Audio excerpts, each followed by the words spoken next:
Estamos llegando casi al final del segundo día de este encuentro núcleo 2021, celebrando los 21 años de Image Campus.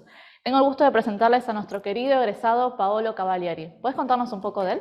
Así es, y qué lujo hablar de Paolo Cavalieri, un hombre talentoso y de alguna manera un producto de exportación, un egresado de esta casa de estudios. Les cuento un poquito más sobre él, pónganse cómodos y prepárense para escuchar a uno que sabe y mucho. Nace en Cañada Gómez y en 2003, tras egresar en el Colegio Superior Fiorentino Ameghino,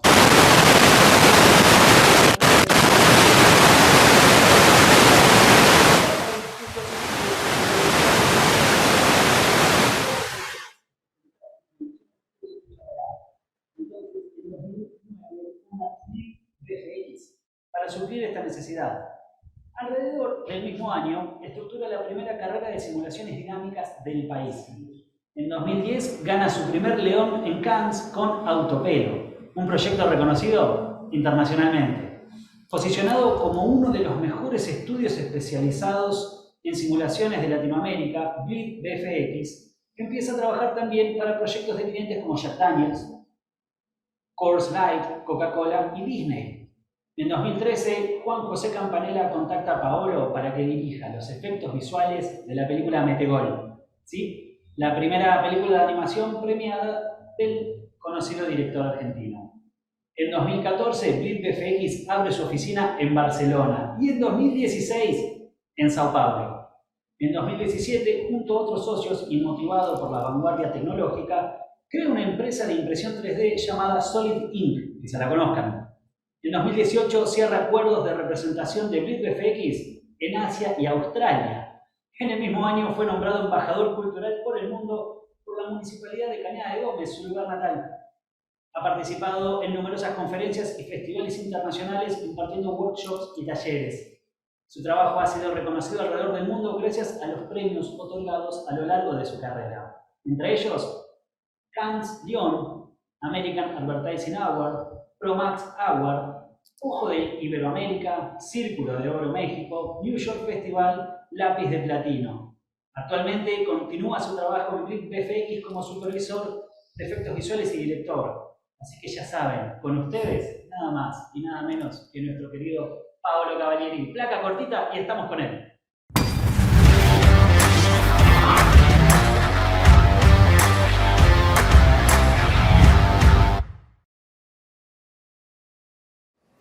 Hola a todos, bueno, soy Paolo Cavalieri, soy uno de los supervisores de efectos visuales y uno de los fundadores de Blip VFX. También soy uno de los egresados de Image Campus, no vamos a decir el año para no deschavarnos. Y bueno, voy a estar acá dando esta charla de que titulé Simulaciones dinámicas al servicio de la imaginación. Pero antes de empezar con esto, me gustaría agradecerles a todos los que están participando de la charla, bueno, por tomarse el tiempo y por demostrar interés en lo que yo pueda llegar a aportar en este caso. Y por supuesto también agradecer a todos los integrantes de Image Campus, que la verdad que todos los años me contactan para ver si bueno, puedo formar parte de Núcleo, que es un evento súper divertido y súper interesante, del cual siempre me gusta participar, a veces puedo, a veces no. Pero bueno, le quería agradecer a ellos también por confiar en mí y bueno, por tenerme presente y por también poder dejarme experimentar, digamos, cómo es también estar siempre, ¿no?, del otro lado, habiendo sido estudiante ahí, también poder estar de este lado compartiendo el conocimiento que les puede llegar a servir a otros. Así que bueno, sin ir más lejos y sin más preámbulos, vamos a ver un poquitito de qué se trata esta charla. Mi idea sería que primero entendamos de qué va la charla un poco y cómo la vamos a encarar, para que también ustedes vayan teniendo una idea, digamos, de qué clase de temas vamos a ir tocando. Esta charla, como les dije, se llama Simulaciones dinámicas al servicio de la imaginación. La idea obviamente es hablar de simulaciones dinámicas. Muchos de ustedes ya saben un poco de qué se tratan, así que no voy a entrar todavía mucho en detalle. Pero un poco la idea sería que tengan un pantallazo general, digamos, como estas charlas, estos webinars están abiertos al público completamente y puede haber distintos niveles. Mi plan es justamente hablar de qué son las simulaciones dinámicas, o sea, un poco cómo funciona esta técnica, cuáles son las características o las cosas que tiene que saber un simulation artist si se va a desempeñar en un rol como simulador, digamos. Y también tratar de hacer como una especie de categorización que es un poco arbitraria, digamos, categorizar las simulaciones dinámicas porque también es mucho más complejo que lo que yo voy a hacer, digamos, en este momento, pero un poco para simplificar y un poco para hacer lo más didáctico posible, la idea es un poco subcategorizarlas un poco para poder entender cómo funcionan. En este caso, mi plan sería, digamos, que podamos verlo a través de trabajos, digamos, que estuvimos haciendo acá en Bleed a lo largo del tiempo. Les hago un pantallazo rápido, digamos, de lo que se trata Bleed. Bleed es una postproductora, como les digo, que abrimos hace unos años atrás. Nos especializamos puntualmente en simulaciones dinámicas. Si no hacemos postproducción en general, es un poco nuestra área de expertise, la simulación dinámica. Y mi idea sería justamente a través de los trabajos de eso poder contarles a ustedes un poco de qué va todo esto y qué se puede lograr con estas herramientas. Habiendo dicho esto, les muestro el reel porque me gustaría que tengan ya primero un primer pantallazo visual de todo lo que se puede ir haciendo con esta técnica. Les muestro el reel y volvemos ahí ya después para la charla para seguirla con los distintos puntos y los distintos temarios. In my beamer, all day I drive around in my beamer.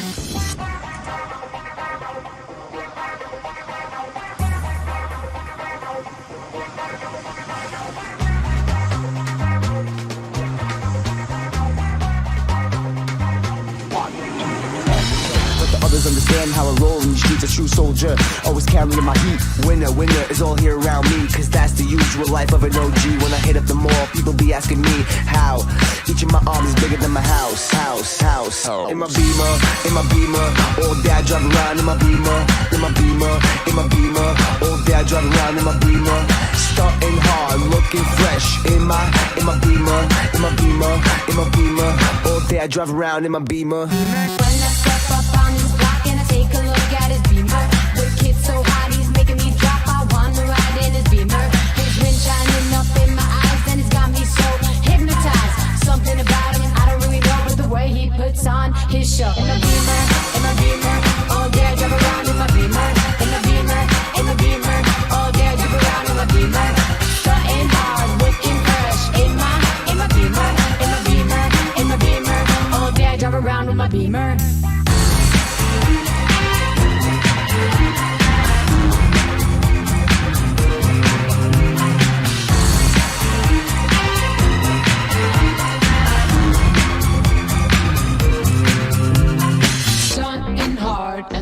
Fresh in my beamer. Can't you tell that this is just a two-seater? The bass in this ride is blowing up the speakers. He got me so obsessed, got me taking off my t-shirt.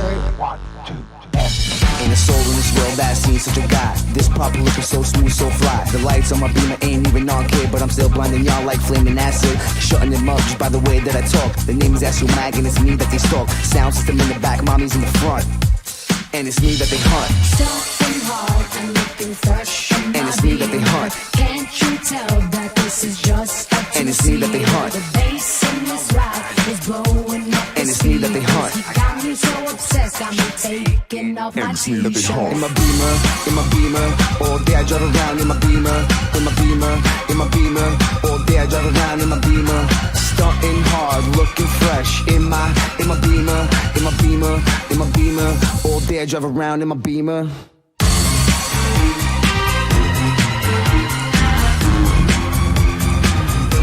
All day I drive around in my beamer.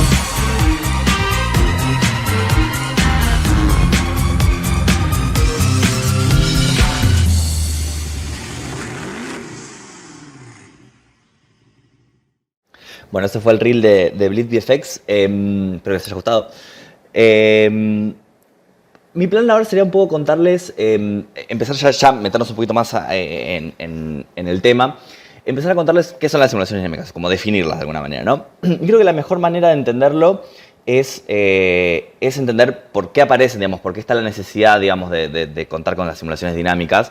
Y esa es la forma, creo que más concreta de decir, bueno, claro, tiene sentido que esto exista y esté de esta manera, digamos, ¿no? Y también el hecho de entender para qué están y, o sea, digamos, qué necesidad vienen a cubrir, digamos, en lo que es la parte de producción visual, creo que también ayuda a entender cuándo las tenés que usar, digamos, justamente, ¿no? Entonces, yo acá lo que hice fue una diferenciación entre lo que es la animación tradicional 3D y lo que son las simulaciones dinámicas. Entonces, pensemos, muchos de ustedes seguramente ya saben, otros no. En la animación tradicional 3D, lo que se hace, digamos, por ejemplo, si uno te quiere animar un personaje, lo que hace es define lo que es el rigging, que básicamente sería como el esqueleto que le va a decir al software, digamos, cómo se puede mover un personaje. Ese esqueleto le va a determinar justamente, vamos a simplificarlo con una persona, que me parece que es la más fácil de entenderlo. y después, bueno, lo trasladamos a otras cosas, ¿no? Uno dice, bueno, perfecto, tenemos el brazo, le ponemos un hueso hasta acá, esto puede doblarse hasta acá y hasta acá, las limitaciones de rotación son tal y tal y tal y tal, y de esa manera se define un esqueleto que después el animador puede tomar, digamos, después de que el rigger termina de hacer el rigging, lo puede tomar, y de esa manera empieza a animar, básicamente, que es a través de keyframe, que es decir, que significa, va a tal parte de la línea de tiempo, le pone una pose, y el software obviamente va interpolando entre cada pose que va generando. Entonces, de esa manera funciona un poco la animación tradicional. También con esa misma técnica y ese mismo criterio se pueden animar, por supuesto, objetos, personajes que no sean humanos o humanoides, digamos. O sea, se pueden hacer varios otro tipo de cosas, robots, obviamente, no sé, máquinas, de todo, digamos, con esa misma técnica, digamos.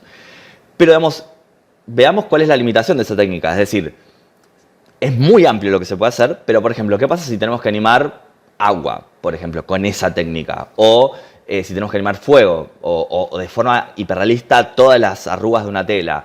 O si tuviéramos que hacer un edificio que se derrumba. Es decir, no podemos ponerle huesos al agua. No podemos decir, bueno, porque digamos, el codo no está en el mismo lugar en un frame que en el otro, porque el agua cambia de forma según el entorno que lo rodea. El fuego, lo mismo, digamos. Es decir, son cosas que no se pueden animar a mano, digamos.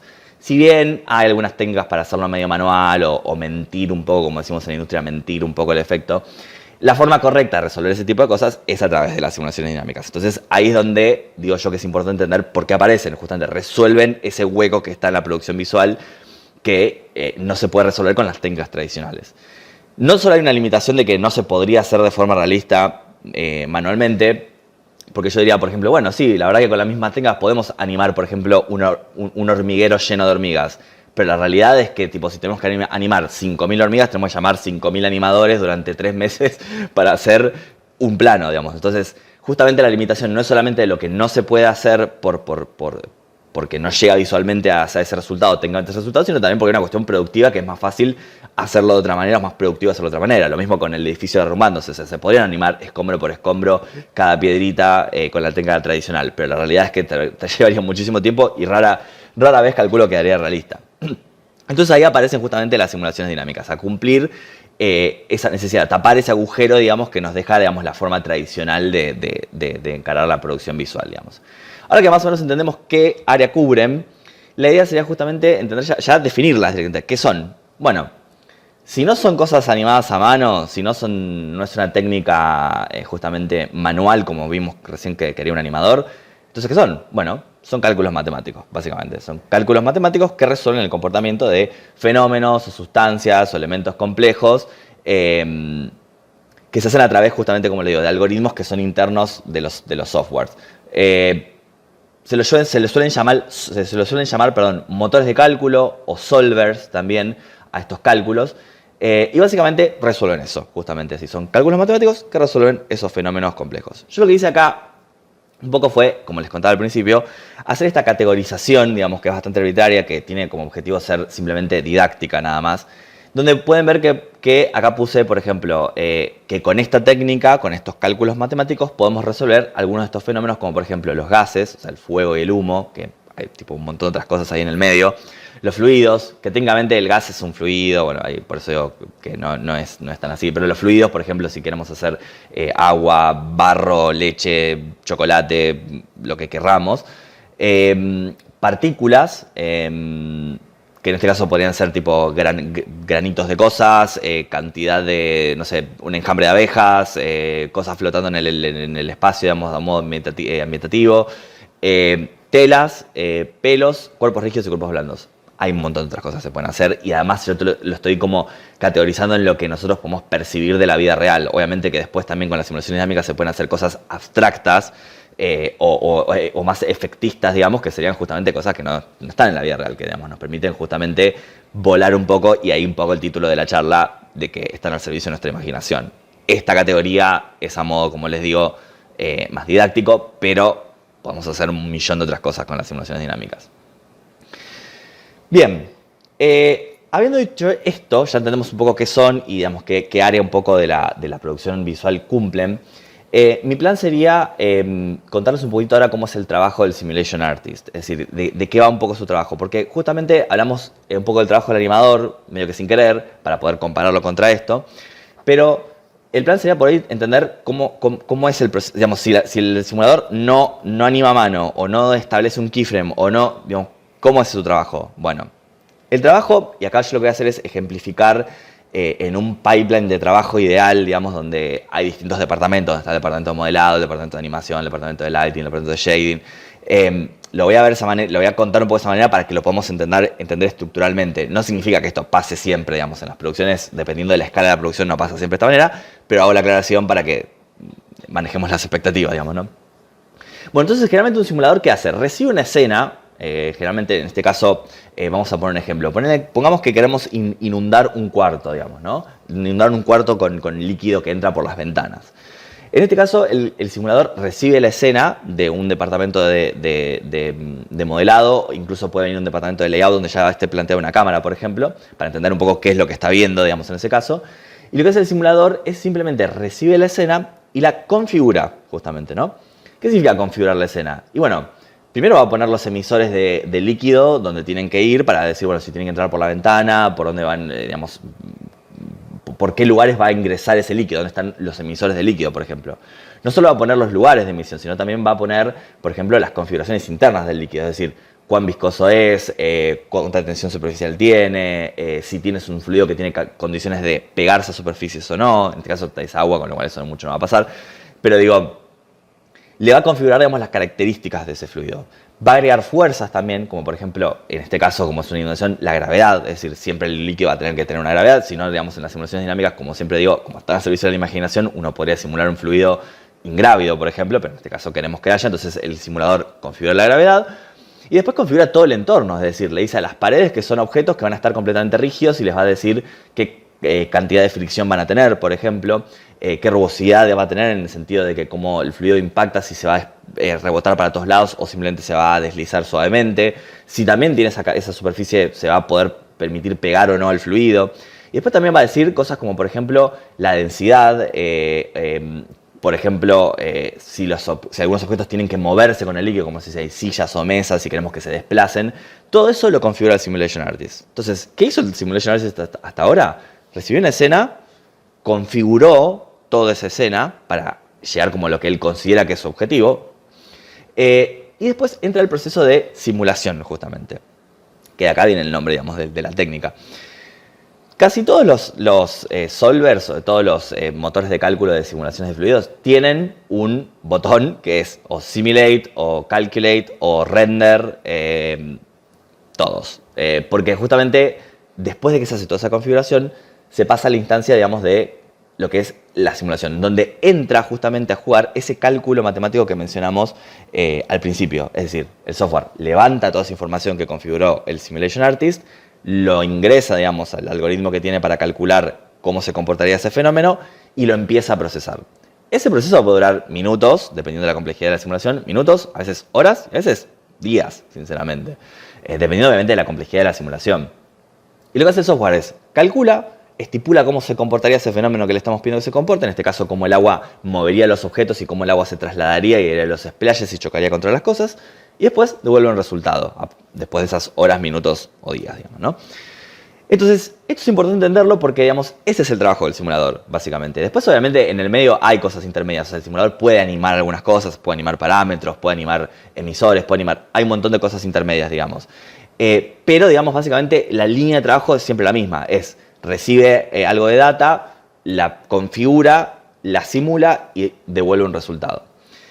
Esto generalmente, como lleva tiempo, digamos, puede salir en un solo tiro, que eso es muy raro, o justamente puede llevar mucha prueba y error. Esto es un loop que se hace bastantes veces, es decir, se configura, se calcula y se ve el resultado. Si el resultado está bien, está perfecto, listo, output, final. Si el resultado todavía necesita modificación, se vuelve a la instancia de configuración, se vuelve a simular y se vuelve a ver el resultado. Y ese es el proceso, digamos, de cualquier tipo de simulación que estemos hablando.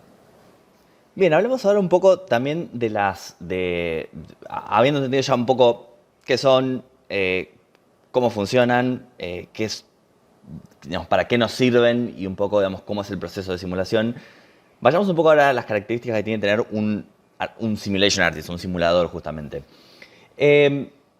Básicamente yo acá puse que tiene que tener una combinación entre arte y ciencia. La palabra ciencia parece un poco amplia y tal vez es un poco exagerada en este caso, pero tiene bastante sentido. ¿Qué quiero decir con esto? Que, digo, también para que una persona que quiera estudiar esto o quiera dedicarse a esto, digamos, también pueda manejar las expectativas y también sepa a qué se enfrenta, porque vieron que muchas veces nos pasa que tipo alguien, no sé, estudia una carrera y después empieza a darse cuenta de la cantidad de cosas que tiene que saber que están fuera de lo que ellos pensaron que era. Y está bueno saber que involucra un poco esto, para saber si digamos algo que realmente nos interesa, si no, digamos, si es algo con lo que nos vamos a chocar contra la pared, vamos a decir no nos gusta. Obviamente que siempre también dependiendo del nivel, digamos, de profundidad al que queramos llegar con la simulación dinámica. Es decir, con las simulaciones vamos a hacer cosas muy básicas, como un fueguito medio de fondo, tranqui y listo, o podemos justamente hacer un desarrollo de efectos recontra complejo en donde obviamente estos skills que voy a mencionar van a variar profundamente, digamos. Pero en definitiva hay una combinación importante entre ciencia y arte, digamos. Obviamente, como todo esto tiene como objetivo resolver una necesidad visual, digamos, el arte está siempre involucrado. Es decir, esta persona tiene que saber mínimamente de cuestiones artísticas como de encuadre, storytelling, valor de plano. Hay cosas que, digamos, velocidades, es decir, hay algo que tiene que saber, digamos, que tiene que ver con la parte más artística, digamos. E incluso hay cuestiones también involucradas que tengan que ver con, no sé, tipo si estamos hablando de gases o fuegos, por ejemplo, de intensidad de luz, digamos. Hay cuestiones que tiene que saber, digamos, que tienen que ver con más que nada lo artístico, digamos. Y después también hay un costado súper técnico, digamos, en esto, que también tiene que tener conocimientos. Es decir, yo acá no quiero tampoco asustar a algunos, porque también las simulaciones dinámicas tienen como esa mala reputación de tener que saber un montón de programación o un montón, o tipo ser un ingeniero, digamos. A ver, no necesariamente tiene que ser así, pero obviamente cualquier conocimiento que tenga que ver con eso siempre le va a ayudar al simulador porque hay involucrado de eso, hay mucho involucrado de eso, digamos, ¿no? Entonces, ¿qué pasa? Hay mucho de ciencia porque, por ejemplo, según la complejidad digamos, de la simulación, probablemente el simulador tenga que saber algo de programación. En el caso, por ejemplo, que hicimos el ejemplo de la inundación, si el resultado no nos gustó por cómo se movió el líquido o lo que sea y tenemos que modificarlo, y tenemos que saber qué parámetros físicos tenemos que modificar para poder hacer ese cambio y llegar al objetivo que queremos. Entonces, de esa manera ha involucrado un poco eso. Por ejemplo, en los gases tenemos que saber, digamos, cómo funcionan las temperaturas y qué impacto tienen en el movimiento de un gas, por ejemplo, en las diferencias de temperaturas. Es decir, hay cuestiones que tienen que ver con la parte más científica, si se quiere, que hay que saber un poco para poder, digamos, manejar el efecto de la mejor manera posible. Una vez más, como les digo, depende mucho del nivel de profundidad en el que nos querramos meter. Si queremos desarrollar un mega efecto súper complejo y abstracto, dirigido, que nos lo dirige un director y el objetivo visual es tal, y qué sé yo, necesitamos saber un poco probablemente de programación y de parámetros físicos para que ese efecto, digamos, se comporte de la manera que se espera, digamos. Entonces, esto es más que nada una aclaración para que lo tengan presente, porque me parece que esta combinación entre estas dos cosas es importante saber que está, digamos, y saber que, digamos, forma parte un poco de la vida cotidiana del simulador, digamos. No es solamente como en otros casos, digamos, como me refiero al del animador, que es mucho más artístico, es más, obviamente tiene que tener conocimientos de tiempos, de velocidad, estrella, squash, anticipación, cuestiones conceptuales más técnicas, si se quieren, digamos, de la animación, pero en definitiva el resultado que está viendo todo el tiempo es lo que él hace con sus manos. En este caso, lo que estamos viendo es el resultado de un conjunto de parámetros que ingresamos, que son la mayoría parámetros físicos o técnicos, y nos da un resultado X que tiene que tener una respuesta a una necesidad visual. Digamos, si eso no ocurre, tenemos que tener la capacidad de poder manejar esos parámetros justamente para llegar a nuestro resultado visual. Así que esto es un poco la definición de las simulaciones, un poco de qué van, qué hace el Simulation Artist, qué condiciones tendría que reunir idealmente. Y me gustaría pasar a la siguiente instancia, que sería la ejemplificación ya de algunos de los casos de las categorías que vimos. Así que vamos a saltar ahí. Bien, vamos a empezar con los pelos. Mi idea es contarles un poco cómo es un proceso por ejemplo, para simular pelos, como es un proceso medio estándar. Hay un montón de formas diferentes dependiendo de los software, dependiendo, digamos, de los objetivos, o sea, no es la misma manera. Yo les voy a contar uno medianamente estándar y lo vamos a ejemplificar con un proyecto de Bleed, que es un proyecto de un auto hecho de pelos, que lo hicimos para un comercial de Santander Río hace un tiempo atrás, con el que por suerte ganamos un León de Cannes. El proceso de creación de pelo en 3D es básicamente, nosotros recibimos la escena, recordemos, recibimos en este caso, por ejemplo, el auto, Y lo que hace el artista, digamos, que es la primera instancia, es justamente generar lo que llaman las líneas guías del pelo. Obviamente los softwares podrían calcular pelo por pelo, digamos, cómo se comportaría cada pelo individualmente, pero eso obviamente llevaría muchísimo tiempo y puede tornar inestable una simulación. Entonces, la técnica eventualmente se hace a través de guías, que es una versión simplificada del pelo, en donde el artista lo que hace es, a través de esas guías, que son básicamente líneas, moldea, por decirlo de alguna manera, la forma general del pelo. Esas guías, que pasarían a ser después interpoladas para generar todos los pelos intermedios, digamos, que eso se encarga el software, esas guías se configuran también, es decir, no solo se les da la forma, sino que también se les da parámetros físicos, como les decía, tipo fricción, capacidad o no de doblarse, capacidad o no de estirarse. Esto que estamos viendo de los pelos también se puede usar para un montón de otras cosas, tipo hilos, cables, o sea, es decir, como bastante amplia la técnica. Y básicamente entonces se genera ese volumen de guías, se le asignan los parámetros físicos, se configura la escena, es decir, se pone gravedad o no, se pone viento o no, se calcula y en definitiva el software interpola todos los pelos intermedios y devuelve el resultado que sería como la cantidad de pelo final, digamos, que vamos a ver. En este caso vamos a ver un ejemplo, les voy a mostrar primero el comercial y después el making of para que vean un poquitito este proceso que les describo, así más o menos entienden cómo funcionan las simulaciones de pelos.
Bien, después tenemos las telas.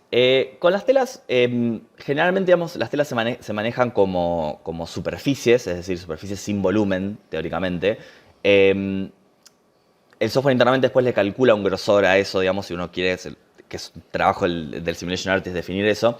Pero es un poco similar. Simulation Artist recibe una configuración determinada de telas, que puede ser algo como que después si uno profundiza un poco en la parte de telas, hay como todo, generalmente en las producciones, por ejemplo, si la tela es una prenda, digamos, Generalmente los simulation artists que hacen eso son tipo simulation que hacen character effects, se llaman, que justamente solo se dedican a hacer las simulaciones de telas de los personajes, por ejemplo. Pero también hay telas como, por ejemplo, una cortina, un trapito que puede estar en la escena, incluso hasta papeles, digamos, ese tipo de cosas, superficies, digamos, lisas, finas, perdón, quiero decir, se hacen con el mismo solver. Y la forma es muy similar a lo que venimos hablando, es decir, reciben la información de la escena, es decir, la geometría en este caso, o de la tela de la prenda, o de la cortina, por ejemplo, y el Simulation Artist lo que dice es, justamente, qué capacidad tiene de doblarse, de estirarse, si tiene plasticidad, o sea, si tiene capacidad esa superficie de recordar las formas que va teniendo o no, le asigna como los objetos de colisión, le hace pins o constraints, se llaman, que le determina a ciertas telas si tienen que estar enganchadas o no a algo. Es decir, se produce todo un proceso de configuración de esa geometría y se le agregan las fuerzas que se necesiten, como les digo, la gravedad, el viento o cualquier otra fuerza externa que se les pueda ocurrir. Y después se calcula y eso devuelve el resultado. En este caso vamos a ver un ejemplo que hicimos para un comercial de Almundo, que era lo que era anteriormente Satec, que es una empresa de turismo, en donde justamente querían tener planos cerrados de banderas que se vean bastante realistas. Y en este caso lo que nosotros hicimos fue, había una posibilidad, digamos, entre ellos, por ahí lo pensaban filmar, no estaban seguros, qué sé yo, pero como tenía que tener como toda una dirección artística muy específica y muy concreta, decidimos hacerlo directamente en simulaciones dinámicas. Y en este caso lo que se hicieron se construyeron las banderas, o sea, el departamento de modelado construyó las banderas e incluso las construyó en forma de retazos. Y el simulador lo que hizo fue justamente decirle cuáles de esos retazos se conectaban con cuáles para justamente determinar las costuras. Eso fue todo trabajo del simulador, es decir, determinó las costuras, o sea, qué parte se pega con qué parte para que en ese sector se genere una cierta tensión y se produzca un cierto tipo de arruga muy específica. Se le agregaron los vientos y se le agregaron los constraints para que justamente las banderas en este caso estén como clavadas en un lugar y después el viento las mueva. Vamos a ver este ejemplo, yo les voy a mostrar por un lado el comercial como quedó terminado y después van a ver una especie de making of de esto que les estoy mencionando de cómo las costuras se unen, los retazos se unen entre sí con las costuras y da el resultado final de la simulación. El artículo 24 de la Declaración de los Derechos Humanos dice que toda persona tiene derecho al descanso, al disfrute del tiempo libre y a vacaciones periódicas pagadas. Y derecho a irse al bosque, a la playa, a la ciudad, a la montaña. Y andar en jean, en pollera, en kimono, en malla. Y tomarse un gin, un vodka, un coco a la sombra, un café, esto que no sé lo que es. Y derecho a irse a Polonia, a Polonio, a las Galápagos, a la Garlopa. Y andar en patas, borcegos, sandalias, chinelas o suecos. Ver canales, ver murallas, que ese sol nunca se vaya. Subirse un crucero, camello, banana, micro sin techo. Decir buongiorno, guten morgen, joder, que no se corte. Aleluya, feriado puente. Toda persona tiene derecho a irse de vacaciones al mundo.com. Vacaciones en serio. ¡Al mundo! Bien, vamos a ver un poco lo que les mencionaba. Acá hay un making of de eso, de cómo se hicieron estas banderas. Vamos a empezar con la creación de la bandera, que es un poco estos retazos que les mencionaba. Estos son, digamos, los retazos que se generan y ahí está como la unión que genera el Simulation Artist de las costuras. Está activada la gravedad, fíjense que va cayendo, se va sintiendo las tensiones en las costuras y ahí se activa el viento y podemos ver cómo se va moviendo esa bandera. Lo mismo acá, tenemos el mismo ejemplo de cómo se unen las costuras de los retazos y después se activa el viento para hacer el movimiento de la bandera, ¿no? Acá hay un ejemplo un poco es similar a lo que vimos recién, son todas las simulaciones de todas las banderas que estuvimos haciendo, que fueron necesarias en el comercial, cada una se hizo de la misma manera. Y bueno, finalmente acá hay una partecita para que vean los procesos posteriores que ya tienen que ver con el render y la composición de esas simulaciones.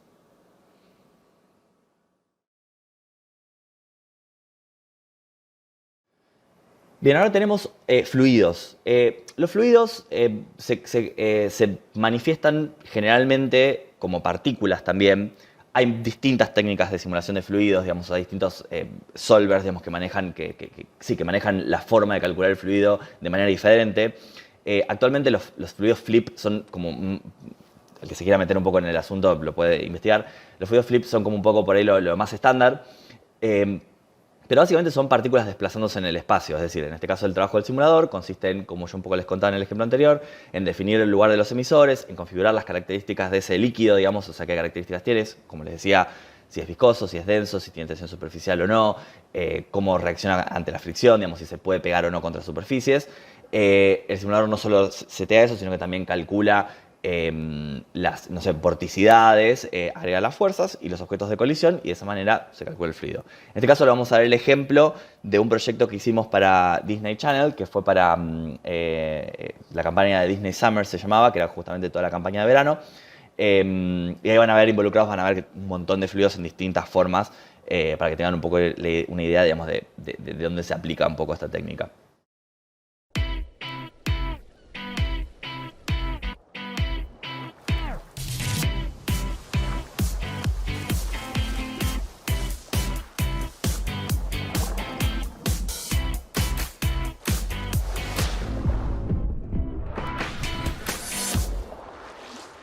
Living out loud, the summertime. Living out loud in the time of our life. Singing, singing, summertime has come around. Y por último, vamos a pasar a las partículas. Podríamos ver un montón de cosas más, pero bueno, no tenemos tanto tiempo. Las partículas, digamos, ¿cómo funcionan? Las partículas básicamente, ustedes dirán que tiene que ver, digamos, cómo están vinculadas las partículas de los fluidos con este otro tipo de partículas. Bueno, hay una pequeña diferenciación, que en las partículas de los fluidos están involucradas un poco más, unos cálculos un poco más complejos, porque hay interrelaciones bastante más complejas entre ellas, digamos, entonces por eso se están en una categoría de fluidos. Pero también tenemos partículas, las podemos considerar las partículas como simplemente puntos en el espacio que tienen que comportarse de una determinada manera, por ejemplo. En este caso lo que vamos a ver es un ejemplo de un comercial que hicimos para Coors Light, que es una cerveza de Estados Unidos, en donde lo que habría que hacer es justamente ambientar situaciones, es decir, habría que poner pedacitos como de hielo y de nieve flotando en el espacio, como todo frisado. Entonces, obviamente que, a ver, un modelador podría poner uno por uno todos esos puntitos, pero la realidad es que es después el animador podría rotarlos y moverlos, pero obviamente eso, un poco como decíamos al principio, llevaría muchísimo tiempo, no tiene sentido a nivel productivo, y justamente acá entra otra vez la simulación dinámica a resolver ese tema. En este caso, cuando estamos hablando de partículas, estamos hablando del manejo de muchas entidades, de muchos puntitos. Lo que hace el simulador justamente es determinar la cantidad de esos puntitos y le agrega justamente características a esos puntos que le van a permitir determinar cómo lucen y cómo se comportan. En ese proceso agrega fuerzas, colisionadores, un poco lo mismo que siempre mencionamos, y el resultado justamente se usa para hacer este tipo de cosas, como van a ver ahora, de ambientar un lugar, o también se pueden hacer cosas mucho más complejas con partículas de este estilo, como por ejemplo, como les decía, enjambres de abejas, no sé, ya si nos metemos en cuestiones más no sé, con las hormigas ya es un crowd, es un tipo de simulación diferente, pero bueno, básicamente son puntos en el espacio que tienen una forma y un look determinado y se comportan de determinada manera. Esas son las partículas, en su estado más simple, digamos, posible. Vamos a ver este ejemplo y con eso creo que va a quedar bastante claro de qué se trata esa técnica. It's the 85th minute of the game. What a move by Perea. Two men on him. Here's Amaranto. Perea. He shoots. Perea. Here comes Amaranto. Et voici Perea, toujours Perea. Mais où est la défense des Bleus? Il faut absolument que quelqu'un l'arrête, sinon ça va être la fin. Absolument qu'on l'arrête, sinon ça va être la fin. ディフェンダーがスライド。ペレアの見事なプレーです。驚異的です。早田のような勢い。ゴール前シュート決まる。El partido se va a terminar. Minuto 85. Se desprende por el centro. Da la media vuelta. Amaranto pelea con la pelota. Deja uno. Se saca un jugador. Pega el derechazo.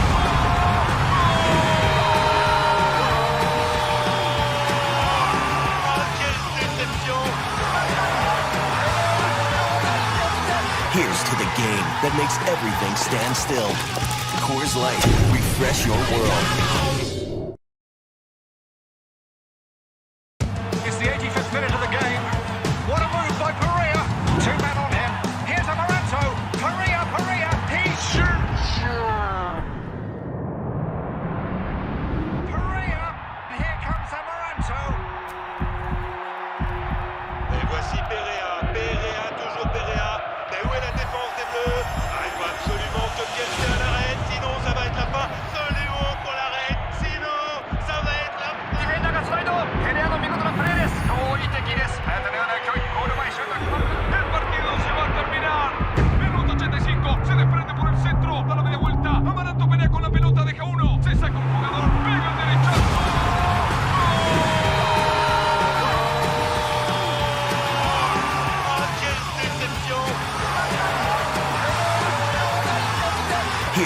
game that makes everything stand still. Coors Light, refresh your world.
Bueno, eso fue todo. Espero que les hayan gustado los ejemplos y un poco la charla en general. Una vez más les quiero agradecer por haberse tomado el tiempo de estar acá conmigo y bueno, a ver si ojalá les haya servido algo de la información que les transmití. Como les digo, esto fue bastante básico, es bastante introductorio a lo que es la parte de las simulaciones. Si ustedes el día de mañana tienen ganas de profundizar y estudiar y meterse en este campo, obviamente Image Campus tiene excelentes profesores para poder meterlos un poco más en este mundo, si es algo que ustedes hayan visto que les haya gustado y que les interese un poco desarrollar. Pero bueno, ahí tienen básicamente una idea, digamos, de lo que se tratan las simulaciones dinámicas, un poco a través de mi trabajo, que es un poco a través de lo que puedo hablar, que es mi experiencia. Espero que les haya servido una vez más y bueno, les agradezco muchísimo y les dejo un saludo a todos y que tengan un buen día.